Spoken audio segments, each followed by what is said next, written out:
I'm a former finance investor for 15 plus years, investment banking, asset management, who finally, because COVID happened, took a little breather, realized that I didn't want to be like the managing directors that I saw all around me, and started writing stuff online because I wasn't doing roadshows, selling investments and investing people's money for a year or whatever that was.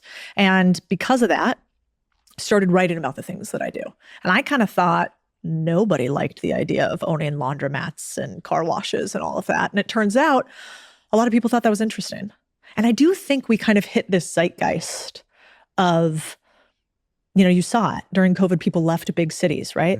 They bought houses in Cape Town or somewhere out in rural areas, right? They got away from the corporate job in office in suits and realized, God, I don't want a 75-minute commute.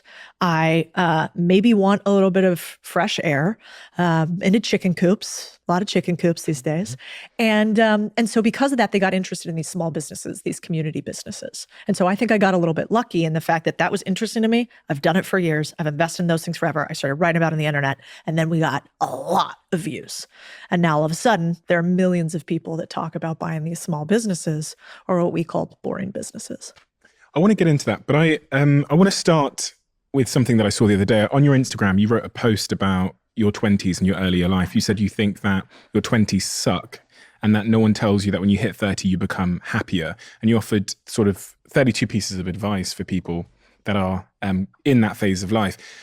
Focusing on your 20s, with the benefit of hindsight now, when you think about how you played your 20s and how you'd suggest that maybe a child you have someday or a friend that is 20 years old should play their 20s, what is the best advice for a 20-year-old? The best advice for a 20-year-old is to realize that your 20s do suck, that you are probably drinking too much. You're hanging out with people that aren't the best versions of themselves. Neither are you.